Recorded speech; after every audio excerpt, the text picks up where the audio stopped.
We have a very illustrious panel with us, and we'll be talking about institutional frictions, climate, and the rural economy. I'll try and ask the pertinent questions where while going through their papers, what I came across as a policymaker, where I'm hoping that further light can be shed. So, sitting with us is Dr. Abubakr.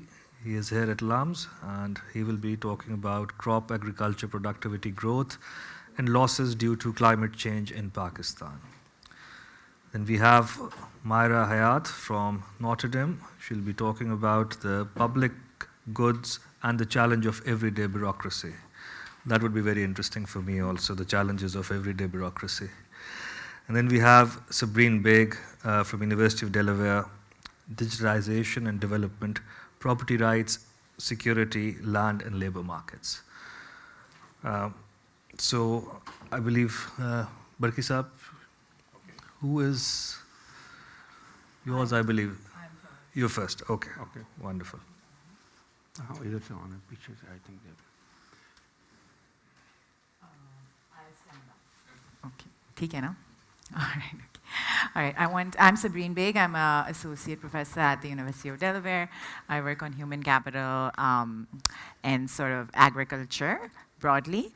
I'm going to present today this work on property rights and its effect on agricultural productivity as well as rural land markets. It has come up several times in this conference, in particular yesterday in the session with Ghazala and Imran on how sort of boosting labor productivity in the rural areas is going to be transformational for structural transformation and eventually fueling the growth that we need to move developing countries like Pakistan forward.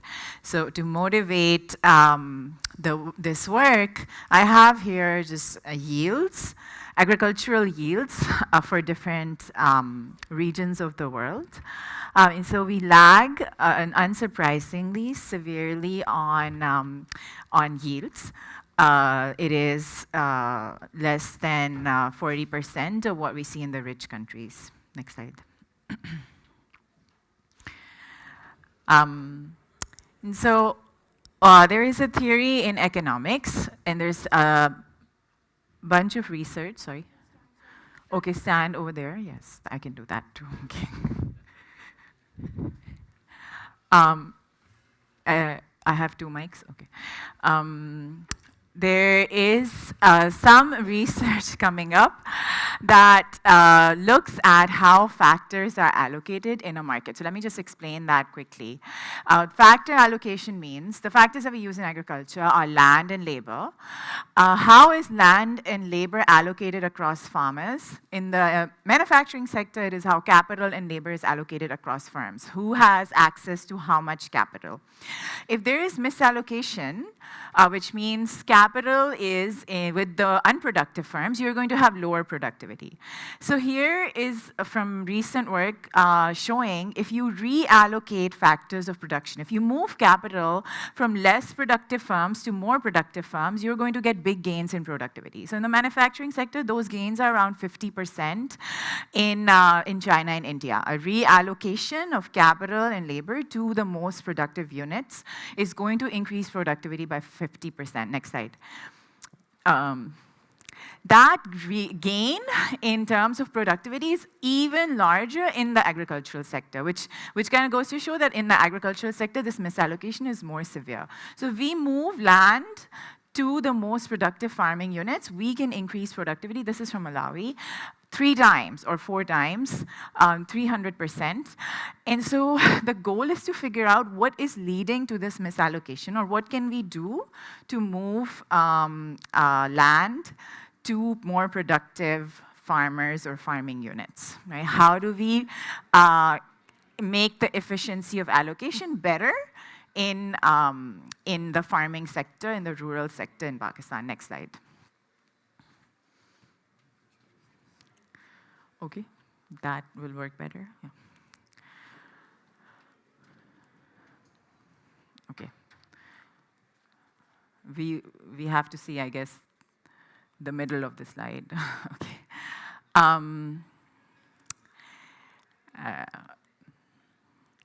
So there's some work showing that related to this work is again the work on farm sizes. Farms are too small in developing countries. In between rich and poor countries, the sort of difference is a 4-fold difference between farm sizes. So farms are too small. And that's what we learned from lots of research over several years. The other kind of empirical regularity that shows up in poor countries is the low productivity of labor. So in middle-income countries like Pakistan, for example, there's lots of people in agriculture. A third of the workforce is in agriculture, but it contributes only 15% to the GDP. So again, it shows people are working. This sector employs a lot of people, but productivity is low. And so we want to understand what is driving this low productivity and the misallocation of factors. In particular, I'm going to focus on property rights or tenure and security. And that's kind of the goal of this paper. All right, so now I'm trying to... Aage nahi ja rahe hai. Okay, thank you. I'm focusing on property rights, and I'll show you how this natural experiment that I'm going to use changes property rights in the context of Punjab. But just to give you a summary of what this paper does, it studies the effect of a World Bank-led land record digitization reform in Pakistan. This program digitizes all agricultural land records of Punjab. So we move from paper records to digital records, and we move from manual transactions to digital transactions. It potentially increases tenure security by making these access to land titles easier. I'm going to show evidence on that. But just by removing administrative work, the different levels of administration that were involved in the handling of land records, it potentially increases property rights security. So what I'm going to do is use the fact that this program was rolled out over 4 or 5 years in Punjab. So some districts got the program earlier than later, and I'm going to try to identify the changes in property rights and the changes in land markets for the districts that were treated earlier relative to districts that were treated later to get causal effects of the program. And try to document this effect of improving property rights through digitization of land records on allocation of land and labor, and on farm size and productivity. Aage chale jaएं, पूरी slide. What do I find? The big effect of digitizing land records is an increase in rental activity. So I see landowners renting out more land than they did before in the old system of land record maintenance. I find that this movement of land from people who were not renting out before to renting it out to tenants now, it is a better allocation of land as a factor.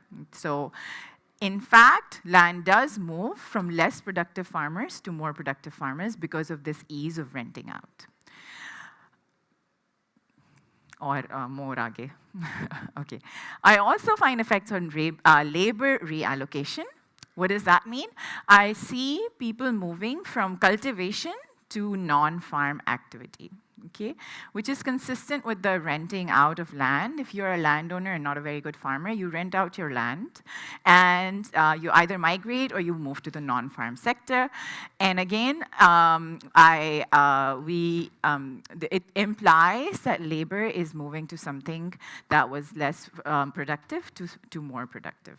So we see households increasing participation in non-agricultural activities, and we see an improvement in aggregate productivity. And I'm going to show you evidence of yields that shows that aggregate productivity moves up as we see this sort of facilitation of the land market, facilitation of rental in particular. Next slide. The next one. If I can do this, it'll probably be easier. Okay, all right. So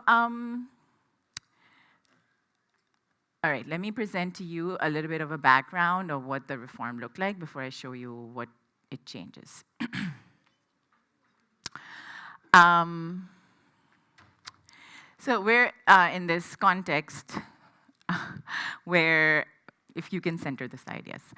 We're in a context where agriculture is a big part of the economy. 70% of our population is rural, and the majority of the rural population is participating in agriculture, and agriculture is not the biggest component of the GDP. Farming is characterized by small-scale owner-operated farms, and there's a thin market for renting or selling. So 80% of our farms in my data are under 10 acres, and only 20% of landowners participate in the leasing market. The sale and purchase of land is non-existent, but even the leasing market has frictions. And so this is how land records are maintained kind of prior to the reform. Some of you might be very familiar with this. Some of us might not have any idea how this was done with it. Based on how colonial land records were held, that was a system that was inherited in Punjab and kind of stayed like that many, many years after the end of the colonial period. So there's a couple of big documents that determines how land is owned, agricultural land. So there's a record of rights that lists all the owners, and there are cadastral maps that shows the location of plots in a particular village. And these are all manually held, and they look like this. So this is an example of a record of rights that lists the names of owners. Now, if any land is kind of transferred because of inheritance or sale, which is less likely, but changes in ownership because of inheritance are typically how changes in ownership takes place.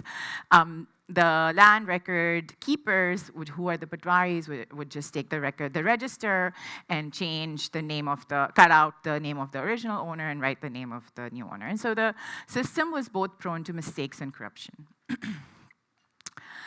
So what happens as a result of the reform is the computerization of these records. So they move from these paper registers to large kind of databases that were held centrally at the Tehsil headquarters. And so it's both a computerization and a centralization of records. It also offers sort of, have these pictures of what these land record centers look like. They offer both these automated transactions as well as these quick kind of services in terms of obtaining land titles or changing ownership.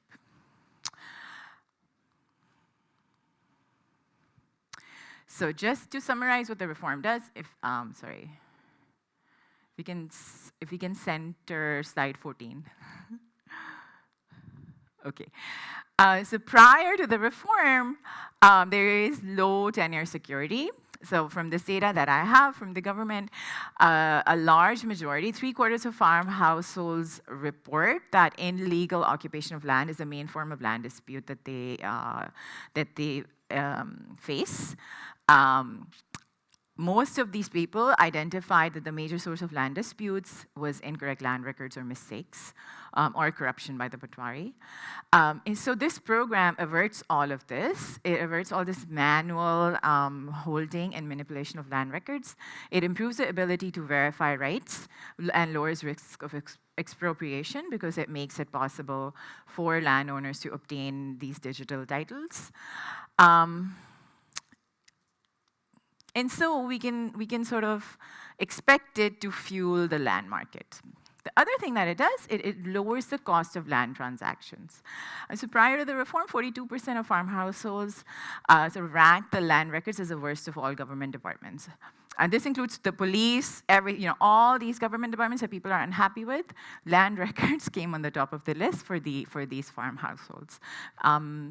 They describe the system as lacking transparency, and there is a lot of corruption, a lot of bribes that people reported for obtaining any land record services. What are land record services? It can start from including trying to obtain a title. So just if you own the land and you need a paper that states that you are the owner of the land, that service involved multiple steps, involved paying bribes to officers for verification of your ownership.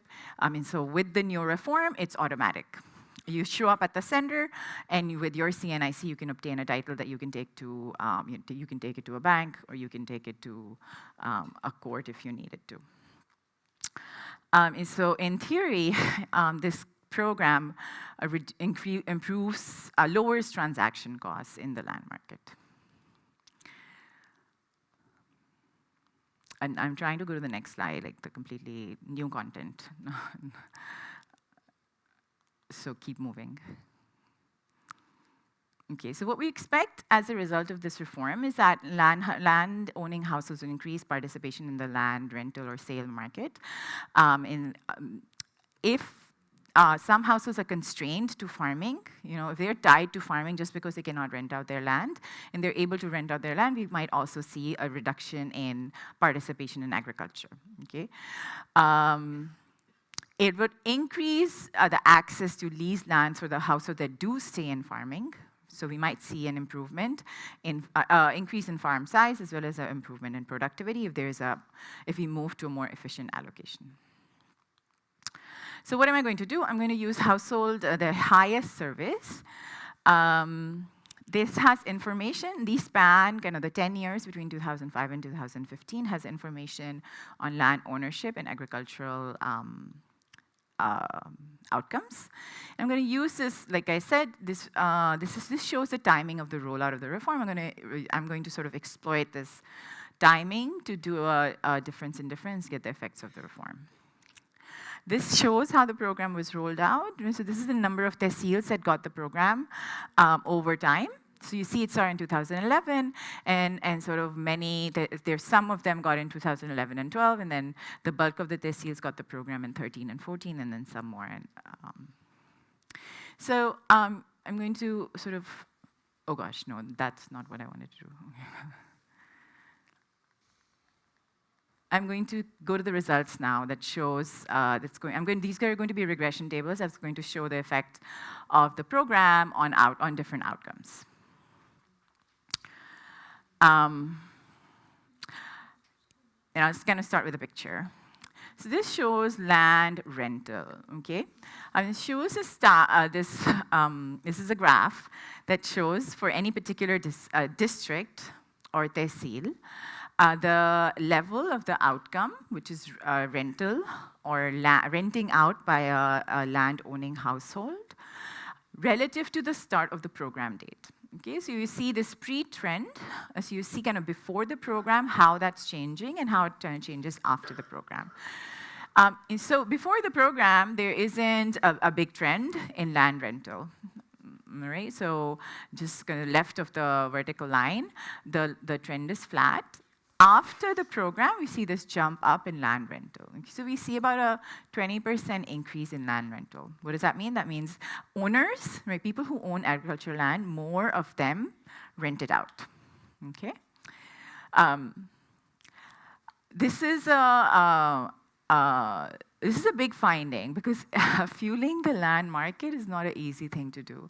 So that is a big effect. By just changing how land records are held, we see this kind of big jump in what people are doing with their land.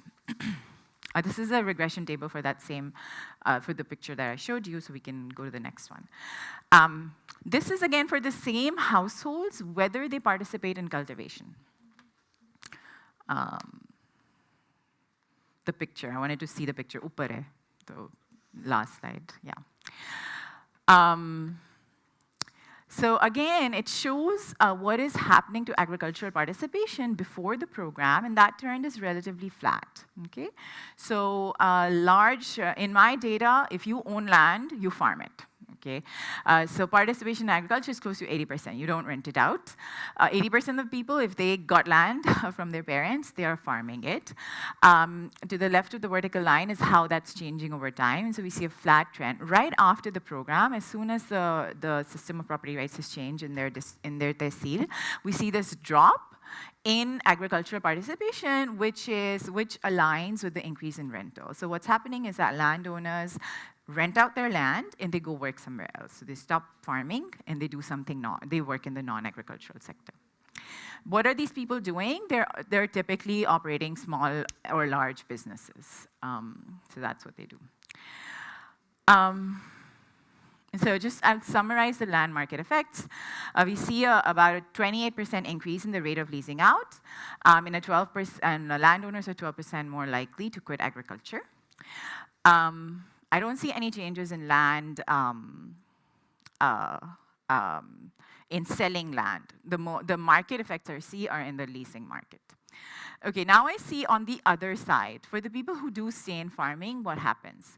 For the people who do stay in farming, this is the area that those people are operating under different scenarios. So the area that's rented, sharecropped, owned, and the total farm size.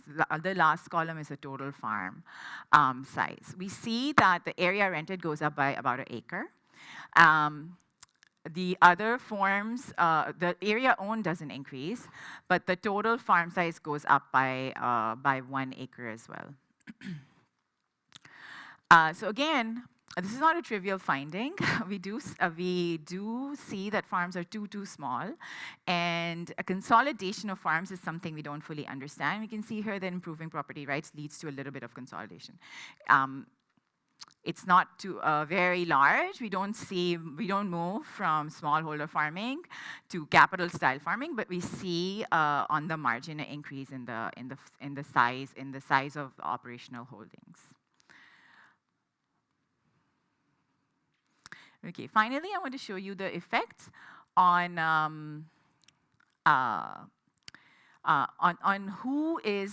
who has these larger farms. Okay, so I divide all my farmers into quartiles of their productivity.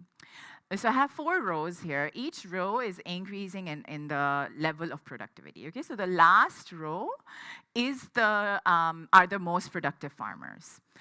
And you'll see that this increase in access to land is driven by the most productive farmers. So this increase in farm size or renting in is driven by the productive farmers. Okay, so unproductive farmers rent out their land to more productive farmers, and so we hope that this leads to a better allocation. What does this do to production? So this is from district level data. The total output and yield output per acre from farms. So we see an increase in total output. We don't necessarily see an increase in yields, but here I have some data from remote sensing. So this is based on the vegetation index from remote sensing data. That shows that the vegetation index goes up because of the program. Okay, so there is more output. There's more aggregate output being produced because of this facilitation of the land markets. What is driving this improvement in property rights? It's this access to titles. Okay, so this is what we expected, but this is kind of showing you that it does happen such that the program increases people's access to titles. Okay, and so that is sort of direct evidence of the fact, the mechanism that I want to sort of push for these aggregate effects that we're seeing, which is increase in property right security, is shown by the fact that a lot more people have access to titles after land records are digital.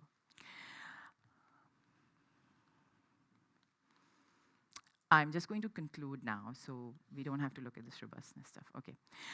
And so in conclusion, contexts like Pakistan with these institutional constraints on markets, it's close to impossible to resolve these institutional constraints. However, kind of light touch reforms like the one that I have presented here can improve markets remarkably by just removing barriers to important things like property rights. So the formalization, the computerization of both land record maintenance and transactions can relieve market frictions that are typically very hard to move. It improves state capacity and kind of these effects that we see are similar to more extensive reforms that target rental market directly, or kind of titling reforms that are much more, they're less light touch and are more expensive to do. So here, we didn't have to go and give titles to people. We just made it easier for them to obtain titles, and we see the same kind of effects.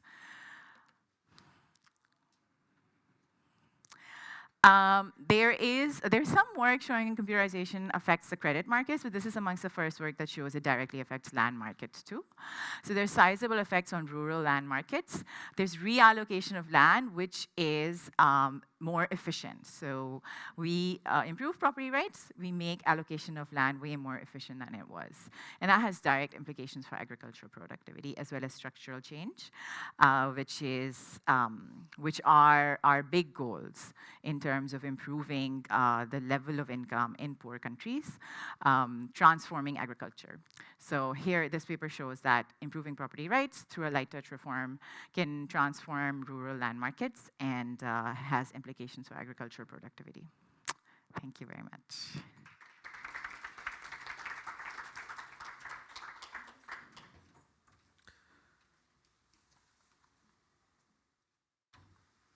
Thank you, Sabrin Beg, for a very, very interesting presentation. And in my experience as a policy maker, a lot of things resonated with how we actually saw things in practice as well. Just a couple of things on this. One thing which this PLRA, or the digitalization of the land record, has done, it's one of the main things which I feel it has done. It's addressed patriarchal legacy issues which we've had, especially when it comes to women getting their share of land. So the intervention of the technical intervention, bringing in technology, has really helped take care of this issue. However, the issues which we saw with digitization, other than the teething issues of whether the records were right, whether they were translated in the right manner, whether some issues cropped up at that stage, was the continuous role of the patwaris, which was still to continue. When you talk about the land being rented out, that is the Girdavari process, which is still a human intervention carried out by the same patwaris who are allocated the land. So while the title issues have been cleared, what do we do? How do we bring in technology to see actual crop which is being grown on the ground vis-a-vis using satellite imagery and all of that? So that's one way of going about looking at agriculture productivity going forward. Another thing, I think, which is still in its very nascent stage, is using this digitization for financial inclusion. Right now, in the agriculture markets, on an average, people charge 2 to 3 times because the market is not institutionalized. The banks are not into these small micro loans for the farmers. So they borrow whatever is available in the local market, which is 3 to 4 times as high as your trading KIBOR rate at this moment. But what this could do is, and this is the natural evolution of this digitization of records, is that the marketability of this. For example, if I go, my land can be lien marked and I'm no longer able to transfer it, but I'm able to borrow on it. And once I've settled my debt, I can sell it, like any other urban property is. So it definitely was a step in the right direction. Just to end, my ending point on this was that initially we got a very different reaction from people. We saw the local people happier with the patwar system than they were with this digitization. And it really was bothersome to understand what was the issue. So suddenly you had a patwar system which knew almost each and every household of a Moza, of a Kanun Goi, and suddenly they were reduced to one service center per tehsil. And it's not like it's shown in a photograph. It has a serious wait time. So the service center official started charging more than the patwari would for this transaction. The supply and demand issue was a major thing which made it an economic issue for the people over there. And now what is happening is that it's now gone to the Kanun Gohi level, and as we start adding more supply to it, we're hoping this issue will also be addressed. Thank you very much. Baki Saab. Thank you very much. Well, I'm going to present findings of a recent study that we did for the World Bank.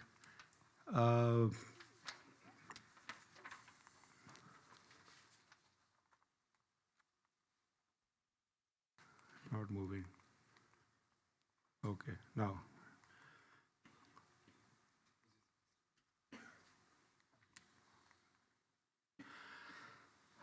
Okay, so this is on agricultural productivity in Pakistan.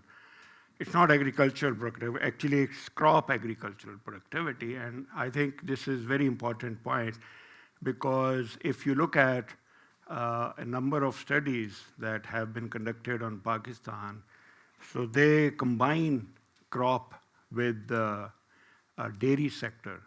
So because dairy sector is doing much better in terms of productivity growth, so when you combine the two sectors, which almost have about 50% share each, where dairy sector has slightly more, so then it tends to conceal the actual effect. If you look at different studies that have been conducted, I think since 2000, you will notice that most of the studies, they combine both the sectors. So I think this is the first contribution of this paper that we have taken just the crop sector.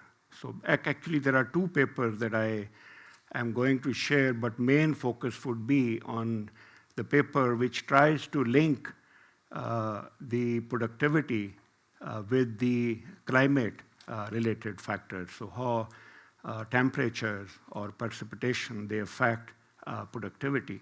So just to highlight the key findings, first, I think what I will just explain in a minute is that if you take data from 93 to 2019, it's a 27-year time period, and we have taken district level data, which shows that TFP or productivity in the crop sector is fast declining. The second important finding that I'm going to explain is that increased average maximum and minimum temperatures during growing season, they are projected to lower wheat productivity or wheat production in Pakistan. That's the second finding that I'm going to explain. Thirdly, temperatures when they go above 25 degrees centigrade in early grain filling period are most harmful to wheat crops. So even though we had taken 4 crops to see the impact of climate on productivity, but I'll share results only for one crop, and that is wheat. Okay. Now, just to give you a background to the previous literature, some of the studies have been done on Pakistan, which tries to see the impact of, let's say, climate on crop yield. And so we have an Asian Development Bank study, a World Food Program study, and another study. So they all talk about the impact. Now, I think they do talk about the impact, but what is more important is the magnitude, or I think the slope parameter, which we call, or how much effect it will have. So I think this is what I'm going to explain. So climate yield relationship is not studied over the crop life cycle. See, because wheat crop actually has 10 biological stages of crop growth. So I will take those stages and try to explain the impact. Now, in this study, what we have done is that we have tried to look at the climate yield and climate type TFP relationship for the wheat crop, and the analysis is based on two types of data. First, I have taken the average climate sort of variable or average temperature, minimum, maximum temperature, the average of the, let's say, total crop cycle. Like wheat crop is grown roughly from November to April. So the average of November to April temperature. So I think that's one type of analysis. So maximum temperature throughout this cycle, minimum temperature, and then wind and precipitation and humidity and these types of factors. The other analysis is based on the development stages of the crop life cycle. So I've actually divided the whole process of crop growth into 4 stages, where I particularly want to see that what is the impact in the last 1 month of the crop growth cycle. Because I think this is the time when temperatures are expected to influence that heat stress leads to, let's say, productivity and yield decline. So this is the second impact that I'm going to look at. So what we show here is that TFP and yield of wheat crop is sensitive to extreme weather, and if this is likely to decline in future because the projected because of the projected climate change effects.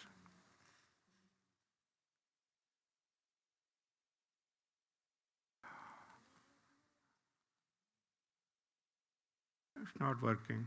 Okay, now.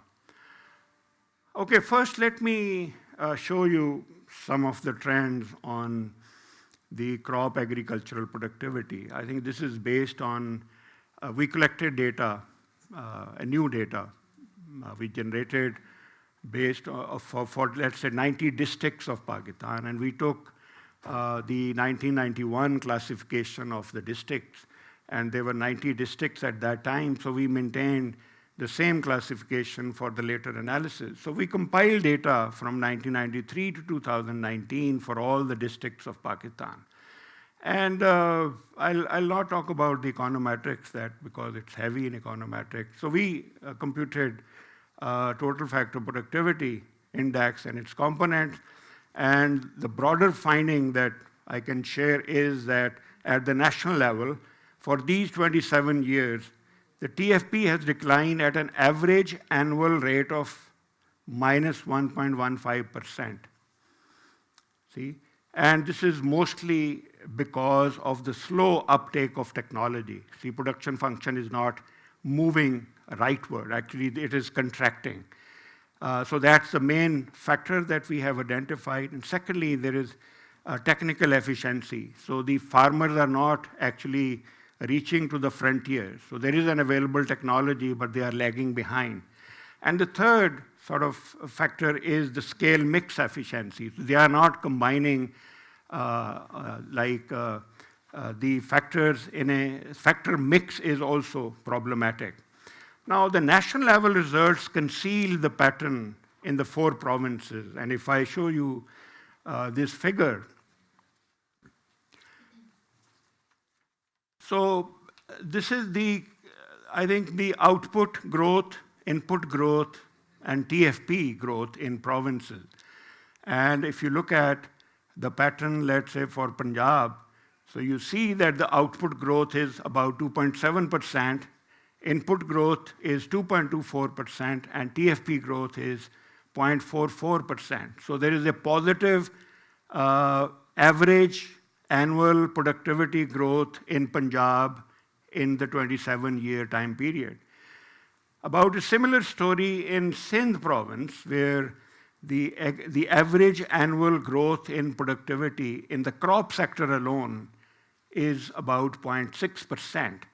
However, the picture in KP and Balochistan is diametrically opposed to the results for the other 2 provinces, where the total factor productivity has declined at an average rate of minus 1.15% in KP and around minus 4.5% in Balochistan.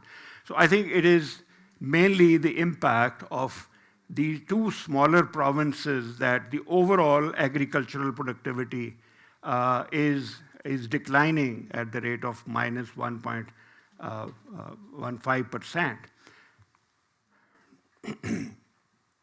Now let me then turn to the analysis based on the farm level data.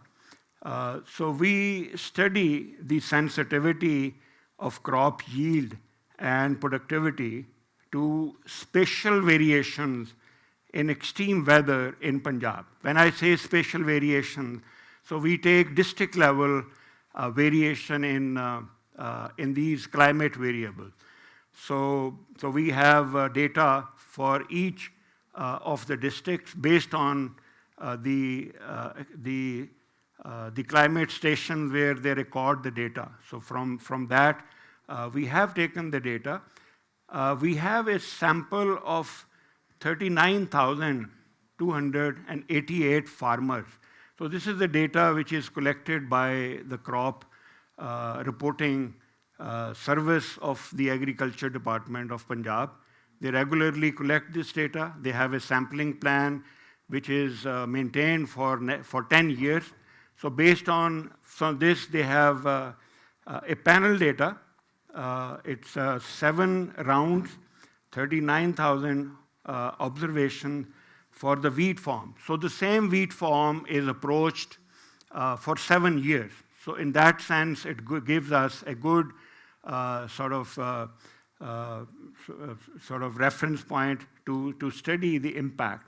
So on the one hand, we have information about the farmers' input use and output of wheat. And secondly, we collate this data with the weather data from experiment station just to see that if we have the estimate of yield, so how weather changes impact their yield over time. So I think this is what we are trying to do here. So, and I think as we know that if we talk about the losses in wheat yield due to the average climate variable, so I think the first set of analysis is based on the average temperature for the entire growing season, that is from November to April. So this is the average of the entire season. I think this analysis is based on the averages. We know that the maximum and minimum temperature, they increase photosynthesis that helps in enhancing crop yield. Heat stress is naturally linked with the decline in yield because of the factors that I have listed here.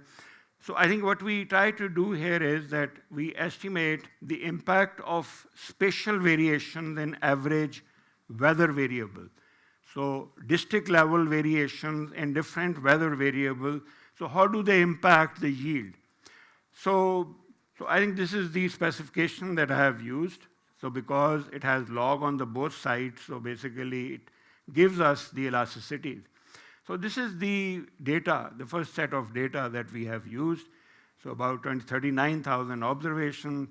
And this is the mean yield in kilograms, then maximum temperature in centigrade, minimum temperature, then rainfall, humidity, and wind speed. So I think all these factors are included in the regression, and this is what we get. These are the elasticities. And if you see that, like relating to the temperature, the maximum temperature and minimum temperature, they both have a negative effect. So what it says here is that a 10% increase in minimum temperature, average minimum temperature, it lowers wheat yield by about 4.7%. Similarly, a 10% increase in maximum temperature lowers wheat yield by about 3.2%. Similarly, we also have a negative impact of humidity. If there is excess humidity, so that also has a negative impact. Now, based on that,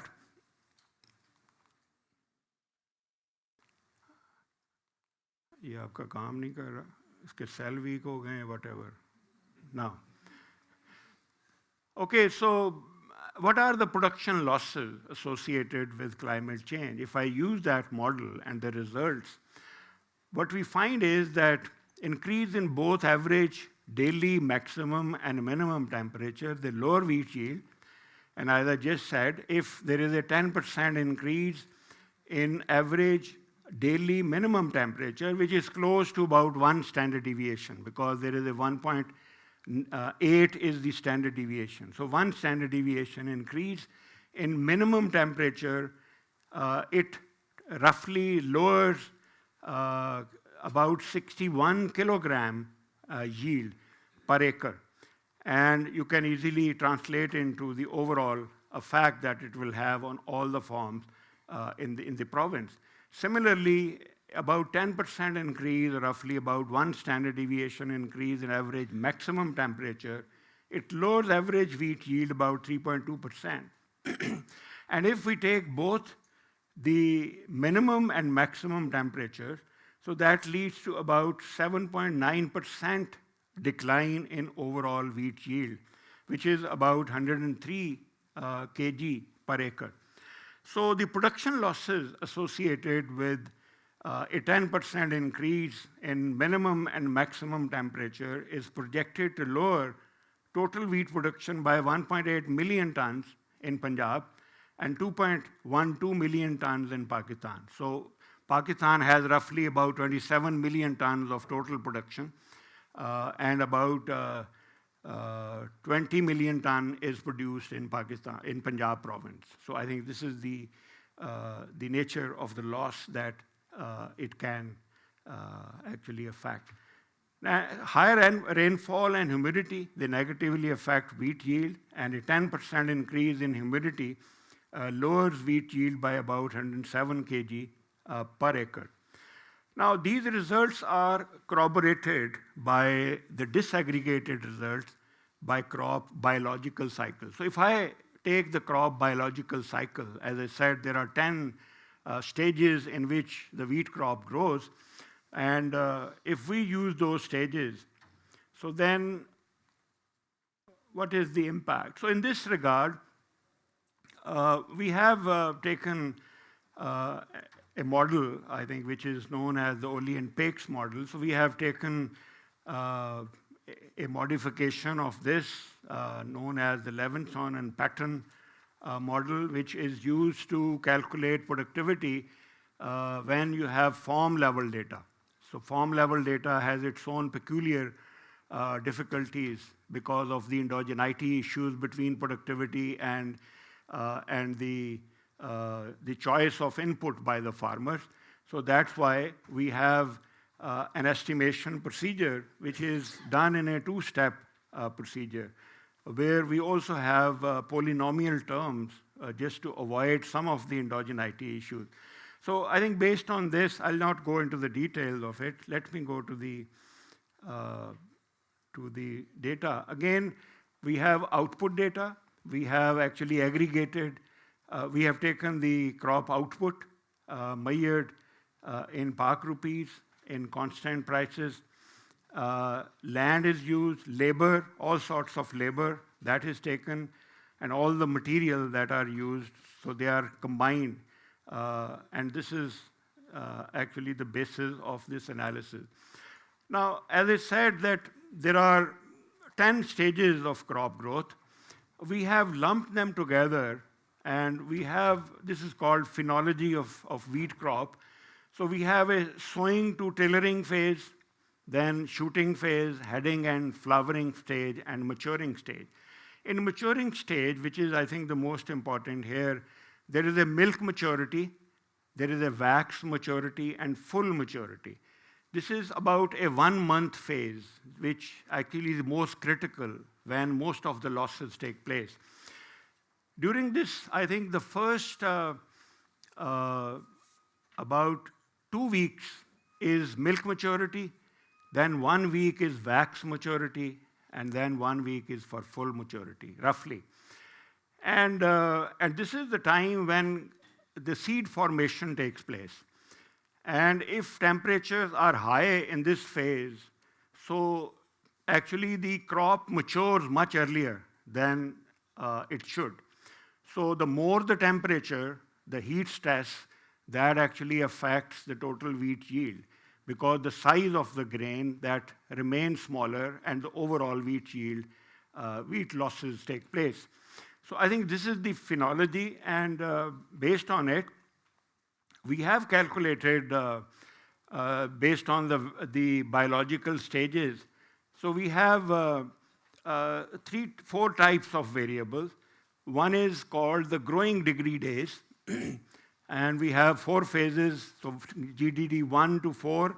Then we have killing degree days, which is, I think, if temperature, normally the ideal temperature for this crop is 5 degrees centigrade to 25 degrees centigrade. So if the temperatures exceed 25 degrees centigrade, so we call it as killing degree days, because that has a negative impact on the crop growth. So this is the cumulative, the number of days when temperatures were above 25 degree centigrade. So we actually had taken that and generated the variable like that is for early and wax maturity to full maturity, spanning about 27 days as sum of temperatures above 25 degree. So the number of days when temperature is above 25 degrees, so they are summed up, and this becomes our key variable that we call as KDD4. Now, what are the results? Okay. First, let me just share with you very interesting results here. This is the mean total factor productivity based on the farmer level data. And what you can see here is that based on the average of the 7 years for all the farms, we find that the total factor productivity has declined at an average rate of 4.3%.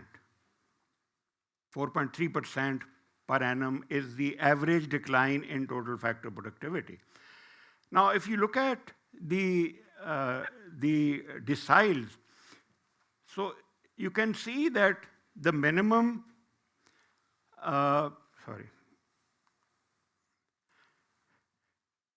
those who are 10th percentile, 25th percentile, and 50th percentile, they have negative values. And those who are above 50th percentile, they have positive productivity growth. What it means is that in wheat crop, most of the productivity decline is taking place because of the small farmers, those who are small farmers, because this is the percentile based on their land holding. So what we see here is that since I think 60% of the farms which are small and medium, they are the ones who have negative productivity growth, whereas the larger farms, they all have positive productivity growth. So what I conclude from here is that most of the decline in wheat productivity is due to the small farmers and medium farmers. Now, this is also the 2 time period, 2013 and 19, and if you look at the density functions, so they show that there is a leftward shift from 2013 to 19, which indicates that the average productivity has declined. And the same is shown by the quintile function because the 2013 is above, so it shows that the productivity was higher in 2013 than 2019. And this is the average weighted TFP levels by tercile, by land holding. And as you could see, that the productivity of the large farms is about 12 times higher than the productivity of the small farms. and the productivity of the large farms is about 4 times more than the productivity of the medium farms. So what I'm trying to say here is that at least in the wheat sector, in the wheat crop sector, most of the productivity decline is owing to the small and medium farmers because they are about 60% of the total farming sector in Punjab, and they are the ones who mostly post negative productivity growth. Now, coming to the final results based on the impact, so looking at the productivity and yield, so I've calculated yield for each farm for all the years, and then total factor productivity of all the farm for all the years, and then have related with the weather data. So the weather data is also available. So what we find here is that, and this is the model that we have used. Now, if we look at the last 27 days of crop cycle, so the highest sensitivity to temperature in early grain filling, that is milk and wax, milk maturity, these are 15 days for milk maturity, and then 7 days for wax maturity. This is the most critical time period. If temperatures exceed 25 degrees centigrade during this period, and the number of days when they exceed 25 days, so that actually has more severe impact on both on total factor productivity and the yield.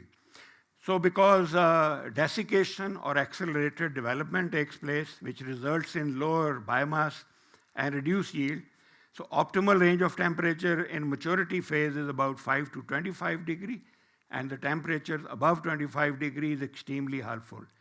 So we find that on average, a 1 standard deviation increase in KDD, which is sum of temperature above 25 degrees centigrade, is projected to lower TFP by about 34% and yield by about 25%.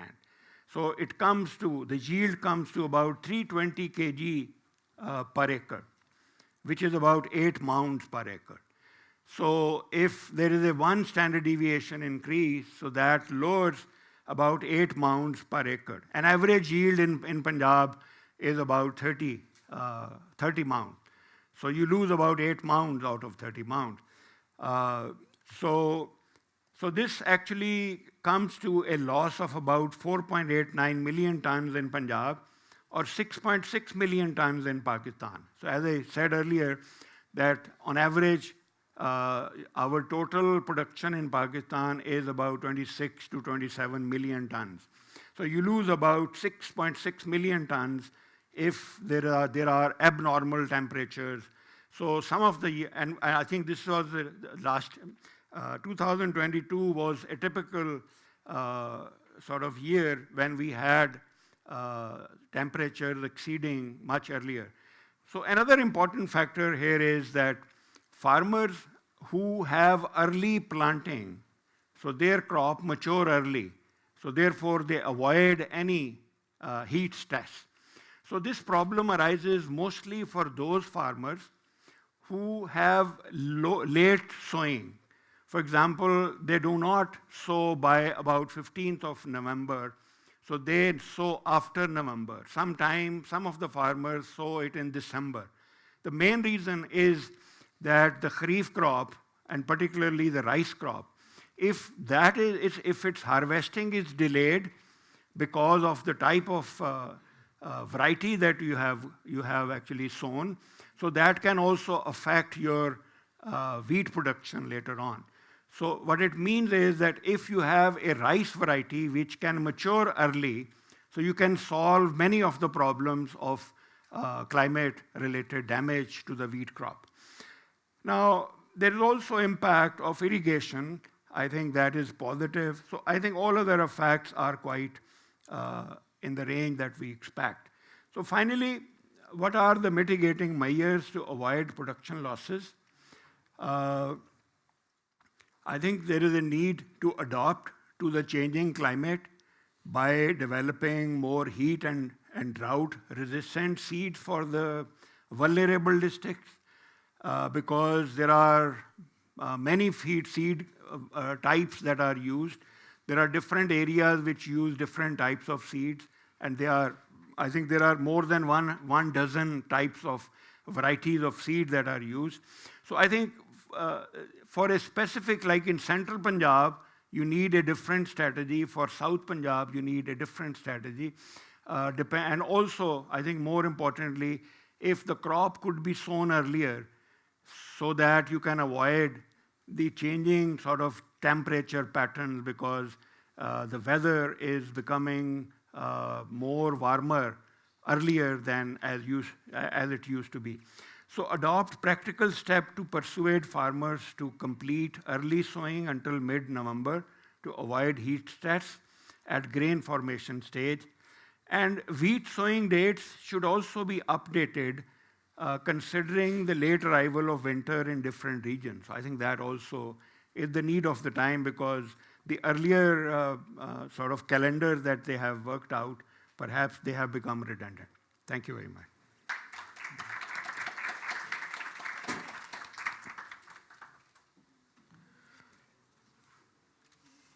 Thank you, Dr. Burki. This is clear evidence, and Pakistan, as we all know, is really susceptible to the climate change.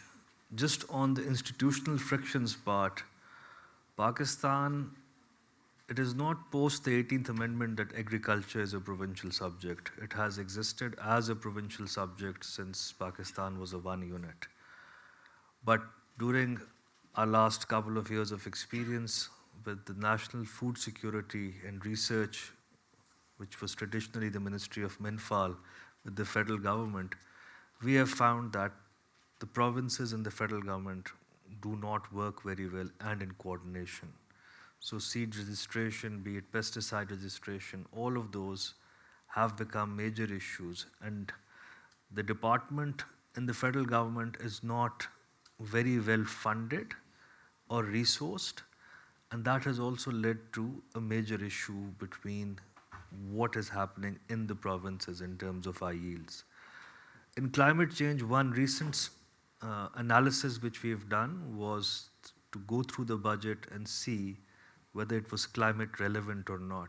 So major interventions in agriculture, in irrigation were looked at, and purely incidental, not with a lens for climate change, we realized that less than 50% of the interventions were climate relevant. So that's, also requires that the policymakers start looking at everything with the lens, with the climate change lens. But in absence of a climate fiscal framework, that would also be very difficult. Environment is a provincial subject, and I think it is one of the most important departments. But if you look at the resources which are available to them, one thing which we did was, even for smog, Environment Department did not have enough people to make them available in all districts. So issues, I think one thing which we will need to revisit as a country is what needs to be part of the concurrent list, what needs to be part of the provincial list, and what should be housed with the federal government. These, I think, just trying to take cognizance of the issue as a start, but the only thing which I've seen translate from what you've said is farmers taking their own initiatives of trying and sow early. And even in my case, as an agriculturist, as a mango farmer, we almost suffered 70% of our crop last year production losses, because in March we had higher than usual temperature.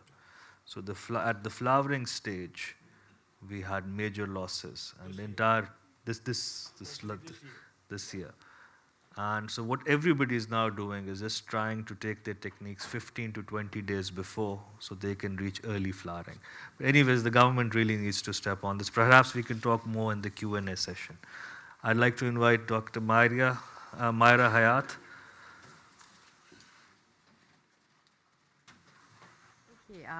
Assalamu alaikum. Thank you for this invite to all the organizers, but I have particularly been in touch with Professor Ali Chima and Professor Farah Said, so thank you for organizing this and making it happen. It's also exciting and strange to be on the same panel with an old teacher of mine, Professor Abubakr. So, okay, what I'm presenting,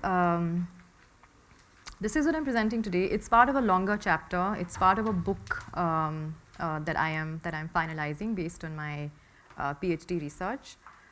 I am an anthropologist and I do qualitative research. So the kind of data that I will be presenting is going to be of a very different sort from what we just saw. So I am presenting from my research with the Punjab irrigation bureaucracy. By way of quick context setting, okay. So the province is divided into 6 irrigation zones. Each zone is divided into circles, and these are then further divided into irrigation divisions. And I work mostly in and around Lahore and Kasur, which means the Dipalpur Canal Circle. My plan for today, thank you. My plan for today is to narrate 3 episodes from my fieldwork, to put pressure on conceptualizations of public goods, to complicate understandings of the everyday work of bureaucracy, and to invite us to consider what the demand of policy making is, given the realities of how everyday bureaucracy works. It is all too easy and commonplace to blame governance inadequacies and failures on corruption, especially at the lower tier of bureaucrats. I remain unconvinced by how such characterizations help us understand public service, bureaucracy, or governance better or even differently. Okay, so this is just for orientation. Many of you might already be familiar with how the water bureaucracy works, but this is a very, very outliney version of this bureaucratic hierarchy. And what you really, I think, only need to remember is that the lowest tiers that of bureaucrats that I'm going to be talking about is the Patwari tier, and then above, so the Patwari reports to the Zilidar. That whole section, the collector, all the way down to the Patwari, is the revenue wing of the irrigation bureaucracy. And under the engineering wing, the lowest tier is the STO, then there's an XCN, SC, and then the hierarchy goes up. But you don't have to worry about remembering any of this. Just know that there are these, that there's a very interesting politics of interaction amongst these bureaucratic tiers. Okay, episode 1. So I'm going to go quickly through 3. Episode 1. In September 2016, the Irrigation Department formed a committee to survey sewage drains in Lahore and reassess the revenue generated from them. Asfar Sahab, who's a deputy collector, and an engineer Azim, who's an XCN, were chosen to head the committee. So all names are pseudonyms. Okay. So this survey that I am talking about was meant to document the number and location of industrial units discharging waste into Lahore's drains, measure the volume of discharge from each factory outlet, and calculate the charges each industrial unit should be paying. The committee had to report back with updated figures on how much revenue the drains ought to be generating. This entailed assessing the shortfall between the revenue that was due from each industrial unit and what was actually being collected by the department every year, and identifying the location and extent of the shortfall. The committee started its work with a list of registered industrial units in Lahore, visiting each in turn to verify discharge volumes. I participated in the survey, which took about 4 weeks to complete. And these are images from one of the days. So this is from the 3rd day of inspections. The inspection team comprises Asfar Sahab, Engineer Azim, and myself. We are joined by 2 officials from the drains section, Maheen, a newly inducted female engineer, and Salim Sahab, who's an XCN and also Maheen's superior. After a morning spent visiting paper, bleaching, and dyeing factories and measuring their outlet dimensions and velocity of effluent flow, we arrive at the gates of a textile factory. अब slide number 4 दिखानी है.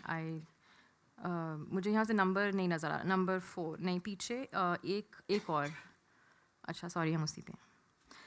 A few minutes of negotiating entry later, we are escorted past the factory's security guards and gates to the drain.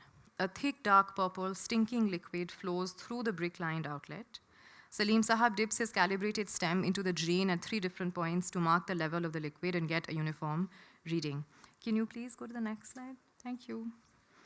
To calculate velocity, he drops a pebble into the drain at point A and asks me to stand and mark the point. Maheen takes my phone and turns on the stopwatch when the pebble is dropped into the drain. Asfar Sahab positions himself at point B, shouts stop when the pebble passes him. We then note the time it takes for the pebble to cover the distance between points A and B. The distance is measured in feet by engineer Azim and then by using a measuring tape. We repeat the process 3 times for 3 different points A and B. Asfar Sahab measures the circumference of the outlet opening. Engineer Azim then multiplies the area of the outlet opening with the velocity and asks Asfar Sahab to insert our calculations into the volume of discharge box on the form.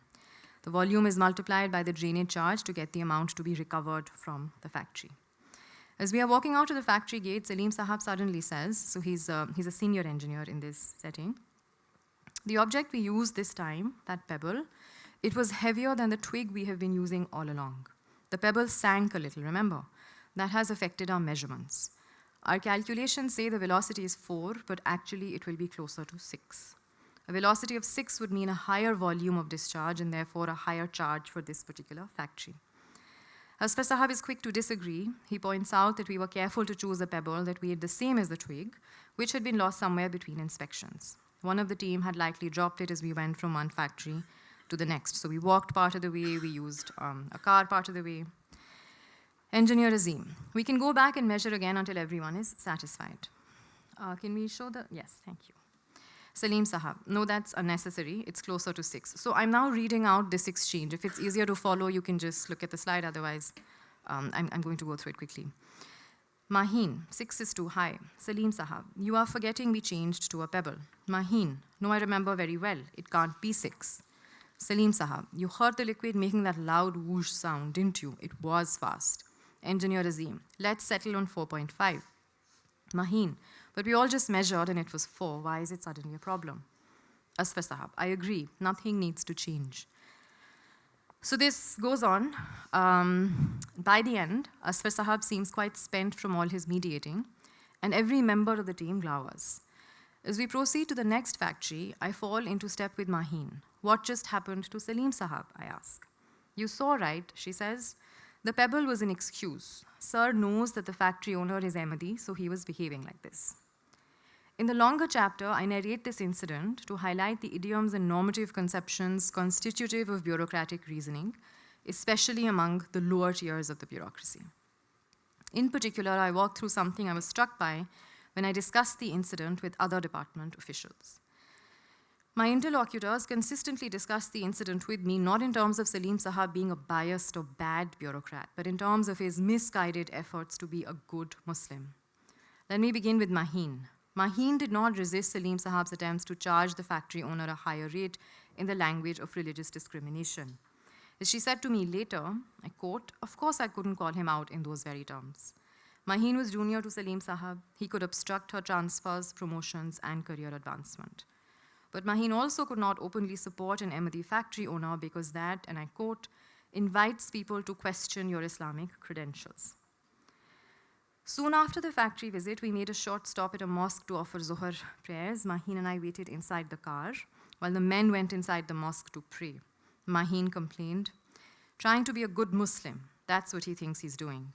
She decried how Salim Sahab had tried charging the Ahmadi factory owner more than was merited, and then pointed to the contradiction, the tazad, between his attempts to be a good Muslim and going inside the mosque to pray comfortably, leaving 2 women waiting, sweating in the car. The good Muslim reference came up again some weeks later when I discussed the incident with Hina, a zilidar in the department.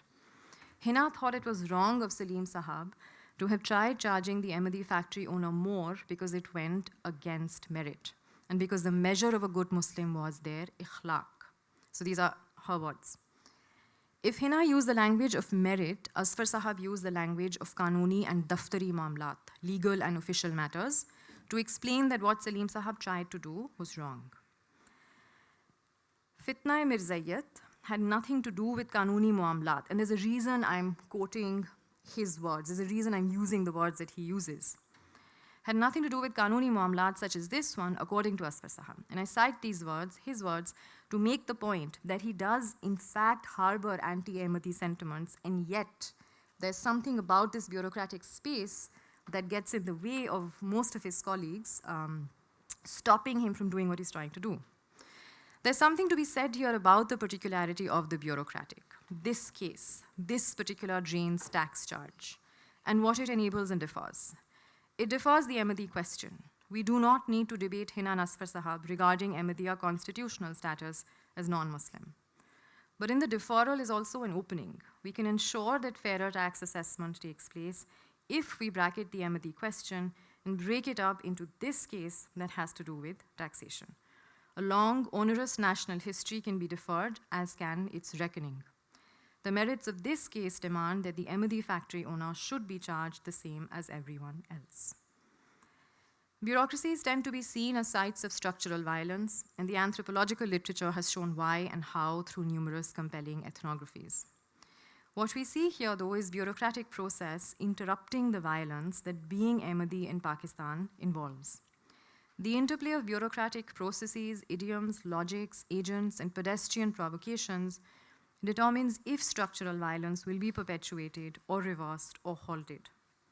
Salim Sahab's anti-Ahmadi beliefs come to matter in everyday bureaucratic work only insofar as they are provoked by situational contingencies, such as a switch to a pebble, and intersect with his colleagues.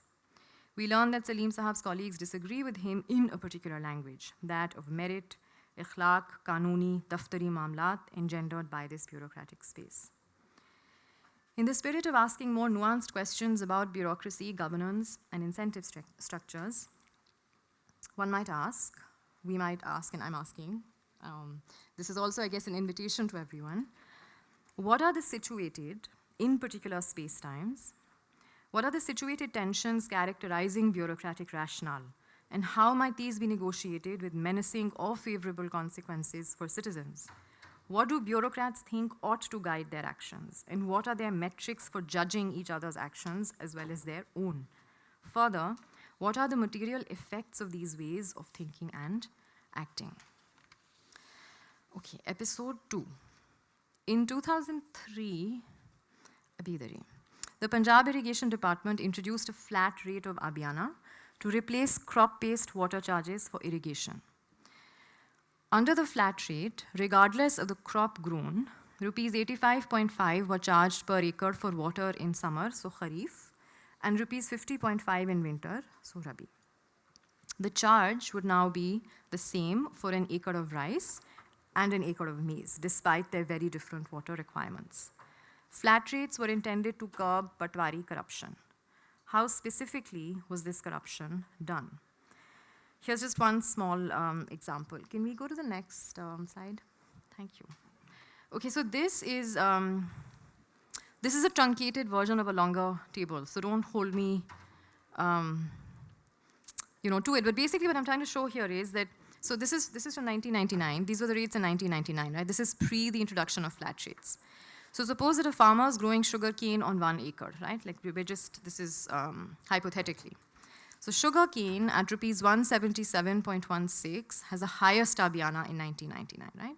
And gram, as you can see on the table, has the lowest at 44.3. So what will typically happen is that the farmer and patwari will make a deal such that both gain, right? Otherwise, why would there be a deal?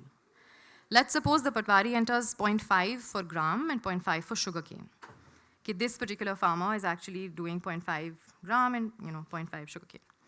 The farmer's total recorded bill would then be rupees 110.73, assuming that 0.5 acres are charged for sugarcane rates and 0.5 are charged for gram rates, instead of rupees 177.16.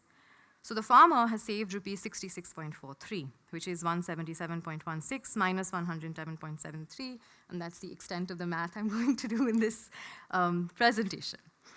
And the farmer and the patwari will then devise some way to divide up the 66.43 among themselves, right? The Patwari's gain then is going to be some proportion of the 66.43. So this is, of course, this is just hypothetical, but to give us a sense of what sorts of mechanisms and margins this reform measure was intended to curb. Girdavri, the process of recording the acreage under particular crops, necessitated regular field inspections and interaction with landowners to determine if cultivation on the ground tallied with the official record. Now with a flat rate, all that needs to be recorded for Abhyana assessment is the area under cultivation, not the crop cultivated, right? Because they're all the same, it's a flat rate.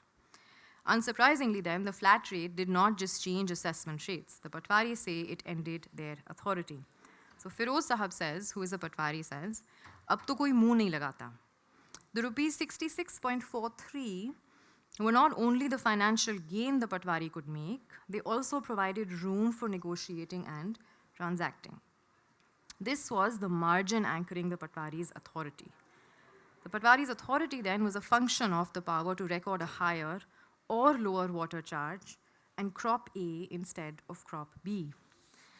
The source of the Patwari's authority was not so much then the law that gave them the mandate to record crop cultivation, but rather that the Patwari could break the law.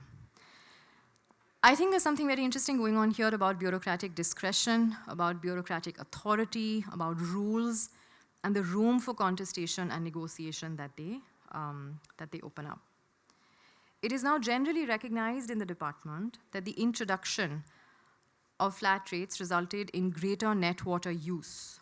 No longer matters, so because it no longer matters to your water bill what you sow, people started sowing the higher value or the higher return crops, which also happen to be the water guzzling ones.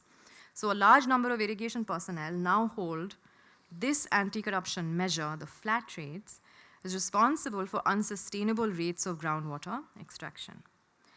So what for us, for those of us who are trying to understand or fix or improve, what are the desired goals, ends, and aims? Is it reducing corruption?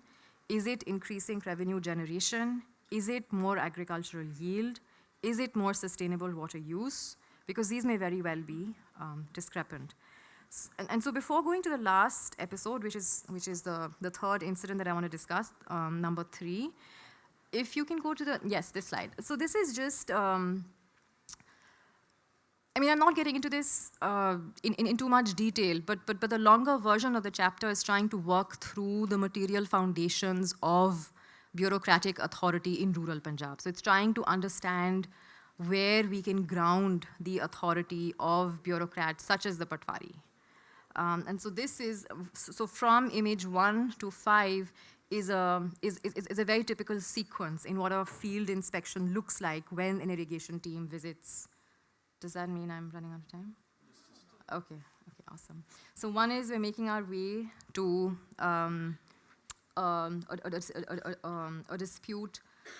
2 is when the maps that exist are taken out. I think they're also very similar to the ones that Sabrin was showing, because of course these maps here are made in consultation with and have to tally with the revenue department's maps, which is where the revenue Patwari comes in. 3 is the kind of negotiations that will happen. 4 is documenting the negotiation, and 5 is if there is a happy resolution. And the other thing to mention quickly here, and I think I should have said this earlier, is that the Nehri Patwari that I'm talking about and that I've done most of my work with, they are different from the revenue Patwari, who are more well-known, also more notorious. And so the Nehri Patwari, for example, will say कि हम अपने इन cousins की वजह से बदनाम हैं, कि हम भी पटवारी हैं, but our work is very different and our margins are very different from the entire land administration and the bureaucracy that administers land. Okay, episode 3, very quickly. In the early 2000s, some functions of the irrigation department were transferred to lower level bodies as part of a decentralization move sponsored by the World Bank, the Japan International Cooperation Agency, and the Asian Development Bank. This reform was formalized as a Punjab Irrigation and Drainage Authority Act, PIDA, in 1997, with a total cost of $785 million. PIDA entailed the creation of a tiered structure of bodies, the newly instituted farmer organizations among which would take over some of the Patwari's functions. PIDA's staff appraisal report identified the following challenges to improving social services and management of natural resources. For example, from the report, some of the aims are redefining public and private sector roles to get the public sector out of tasks that the private sector could perform more efficiently. 2, restructuring public expenditure so that the public sector works in an efficient and cost-effective manner. And 3, building public sector capacities for newly defined roles. The ADB, the Asian Development Bank, as part of this common reform agenda, also made a case for, I quote, fewer but better trained staff, citing, I quote, antiquated modalities of system operation as a reason for the reform. In May 2019, PIDA was declared a failure and abolished. The irrigation divisions where I did my fieldwork were not included in PIDA. Here, officials frequently pointed out how PIDA was failing, bound to fail, and that they had warned from day one that it would fail. Many Patwari critiqued the modularity of PIDA by describing it as a pada likha system, which would not work in Pakistan owing to low literacy, awareness of formal rights, and concentrated power among big landholders, who are also the political elite. PIDA was also thought to be a conspiracy against Pakistan among my Patwari interlocutors, sometimes by Western governments, sometimes by the international community, sometimes by the World Bank. I heard very frequently laments such as, why else would an institution be experimented with and broken up? You tell me, what is the logic of a bank? How can the bank function without keeping countries indebted? No, the bank does not have the country's interests at heart. How can it? It's a bank.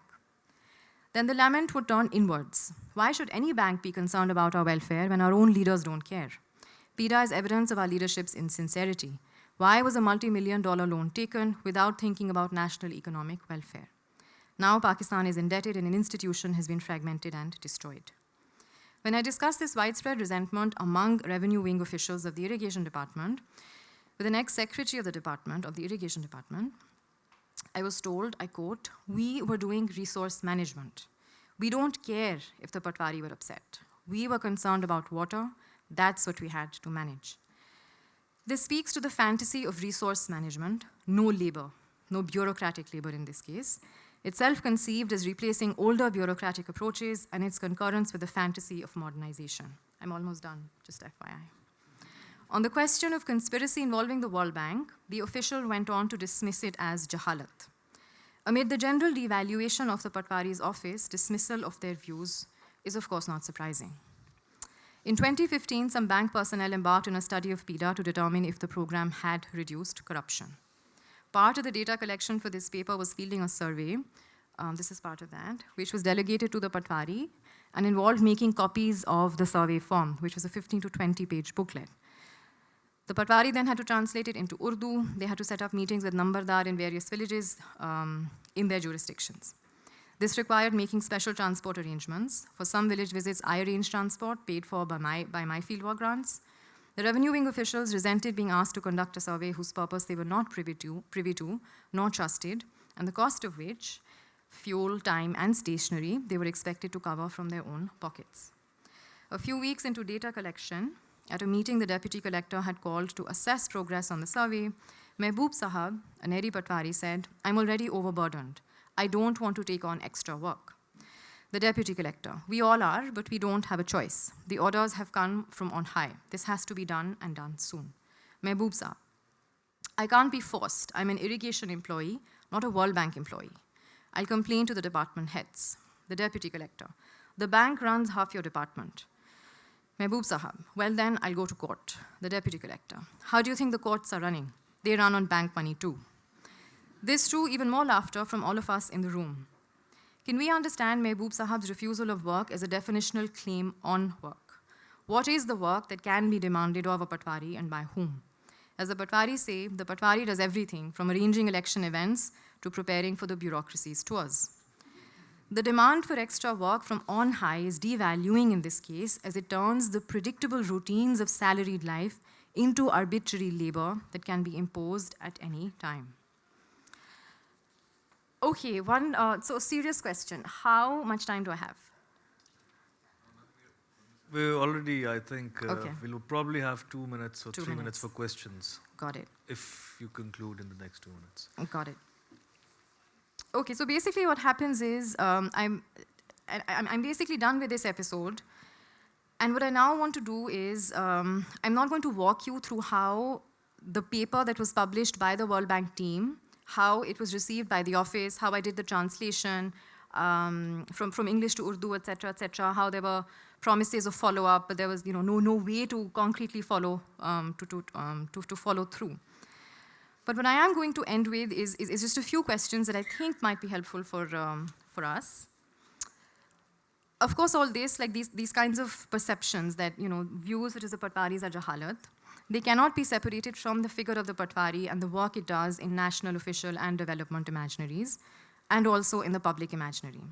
That atavistic personification of the rural, the Patwari indexes corruption, the hold of the past, of colonial era administration, abuse of authority, perversion of the charge of public service. And I think it would be fair to go further and include here both scholarly and development imaginaries that partake in such imaginaries to the extent that the rural is understood reductively, as unproblematically bad, as lacking, as needing this or that fix. So by way of a very quick conclusion, there is corruption. My interlocutors call it that. They do it, they acknowledge it, and they lament it. But this cannot be an indictment of lower-level state functionaries alone, given the volume of international funding and the extent of involvement of organizations such as the World Bank. Informed by the Patwari skepticism of World Bank work, we might ask, why do donor-funded initiatives aimed at promoting good governance end up fragmenting institutions? So these are their words, I'm translating. The bank attributes in part the unsatisfactory performance of programs like PIDA to the departure of reform champions due to a change in government and transfers among upper bureaucratic tiers. These are usually the upper tiers of the bureaucracy, such as the secretary who termed Patwari views jahalat. My evidence, however, suggests that such champion-led change would be short-lived if experienced by officials as devaluing their work. Such approaches to the bureaucracy, its incentives and desirability of reform not only alienates officials from their roles, but also erodes trust in the organizations seen to be authoring reform. So quick recap of the 3 episodes. The first one walks through how an official tries to charge an Ahmadi factory owner a higher rate. The second one talks about an anti-corruption measure that results in greater net water use. The third one outlines the conversation around a failed reform program, PIDA. Apart from trying to illustrate the mechanisms, processes, and practices of everyday bureaucracy, what does this leave us with? What are our metrics for judging failure or success or effectiveness? Whose metrics are these? Are they shared? For example, do we all agree that reducing Patwari corruption, even if it means greater net water use, is a good thing? What is the cost to reform and policy of discounting the fraught and fractured terrain of everyday governance, and who pays it? Thank you for your time.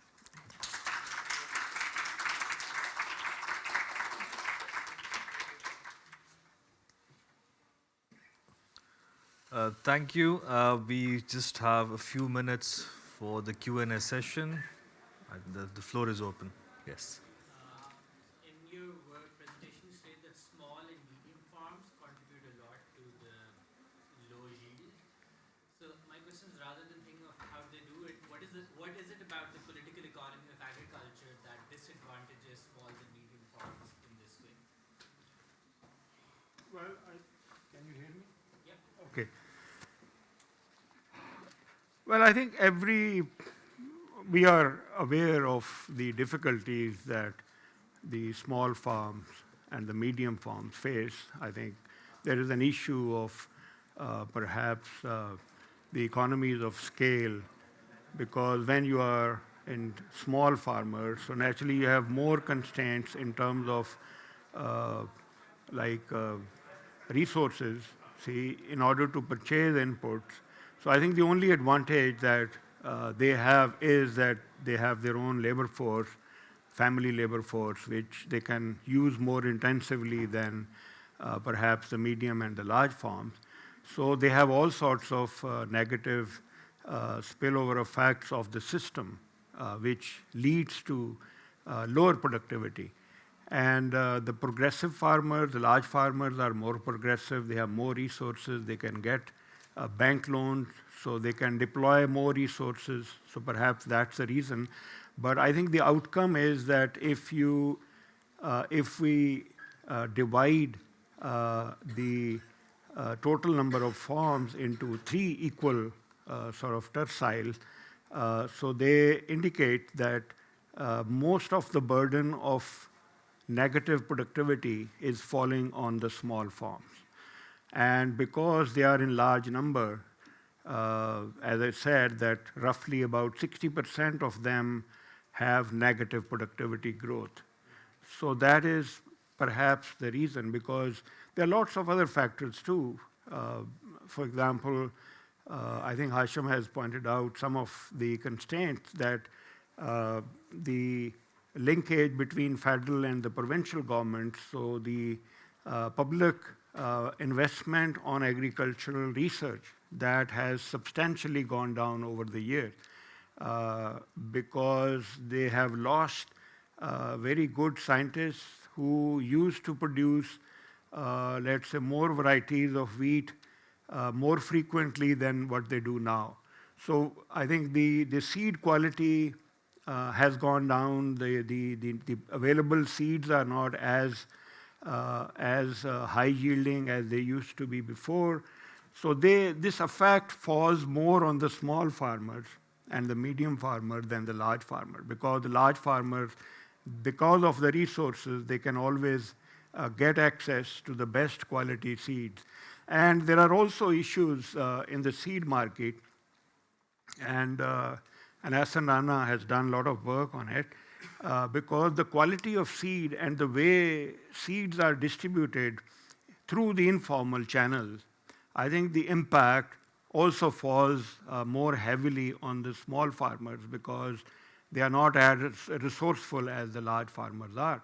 For example, if in a district, if good quality seed is available in limited quantity, so that will go to the more resourceful farmers than the small farmer. So I think all these things, they go against the small farmers. Second, Yeah, I just want to make one comment. And, Right. I find this to be an incredibly productive panel, because I think that one of the things, and particularly, Maria, the way you laid out this persistent sort of disconnect between reformist efforts that are informed by particular kind of rationality, whether it's coming from World Bank or just, sort of, some good ideas. It doesn't even have to be, World Bank or what have you, versus what happens, the different rationalities that are operating on the ground. And I find this to be a persistent problem. I think in some ways this whole conference is informed by that. I remember Professor Chima sort of often talking about this attempt at reforming bureaucracy and how all these good intentions then meet the very complicated reality that I think your sort of specific, examples really laid out for.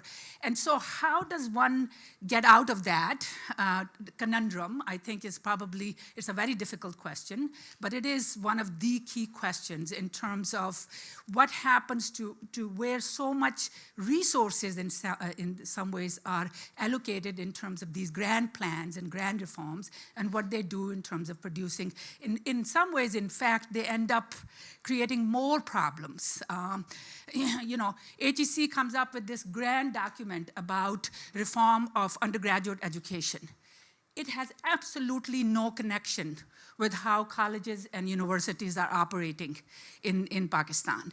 But a lot more of the resources will go to those, and then at the end of the day, we end up with even more complicated kind of a problem. Just one last comment about agricultural land and factor of production and productivity, et cetera, the first presenter. I was just wondering, where is this whole business of constant increase in housing societies, right? My sense is that one of the biggest problems in Pakistan is that most of the productive capital, most of people's savings are going to buying plots, myself included. And as a result, there is not only this constant expansion, like Ruda, for example, is this obscene example of that, perhaps. And so that's gobbling up the agricultural land. And it is not clear that it is producing the kind of productivity or productive use of capital. So that's just my other.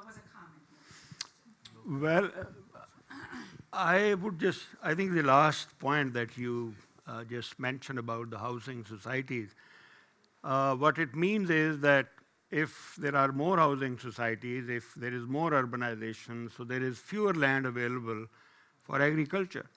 So what does that mean? It simply means that you need to raise your productivity more. So there's a more challenge of raising productivity. See, either you stop these housing societies by some sort of government regulation. So what to do with all the societies that have already proliferated in different urban areas? See, because some people say that it is hard to differentiate between a rural and an urban area. See, I think there is the donor agencies and the government is disputing that how we can identify one area as urban or rural, because there is all sorts of facilities are available in rural areas. They have cable TVs, they have built structure, they have water, they have everything and because of connectivity, I think the difference between the rural and urban divide, that has disappeared. So perhaps this is more so in the central Punjab than perhaps in far-flung areas. But I think, turning to your question, I think the urbanization is an issue. We have no regulation, just like in India, because they have more restrictive rules for buying agricultural land.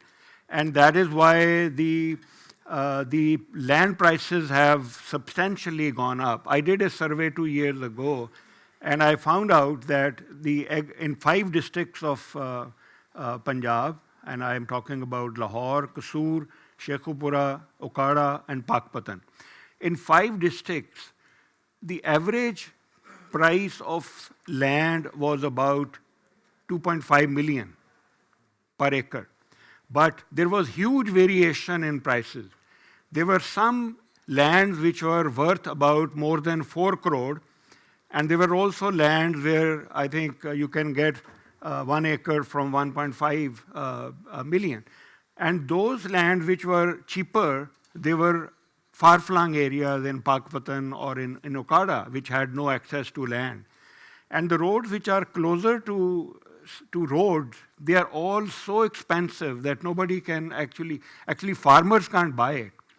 See, if a land in Lahore is available for 4 crores per acre, so that simply means that there will be no agriculture here, because the rate of return on 4 crore is not worth converting land into agriculture. Well, on that note, I think we are out of time. Thank you very much to all the participants. Very riveting conversations and presentations which took place. Just one thing which I personally feel on this land productivity is also that the land sizes in Punjab now 97.5% of your land holding is under 12 acres. So the economies of scale are not there, and that also brings in a social aspect as well. That as lands gets further divided, the urbanization rate, for example, there are 3 brothers, the 2 with the more immigrant spirit are looking for better opportunities. So the one left with that 5-acre or a 4-acre plot is not the one who is adopting the most innovative of techniques, either to challenges coming from climate change or any other thing.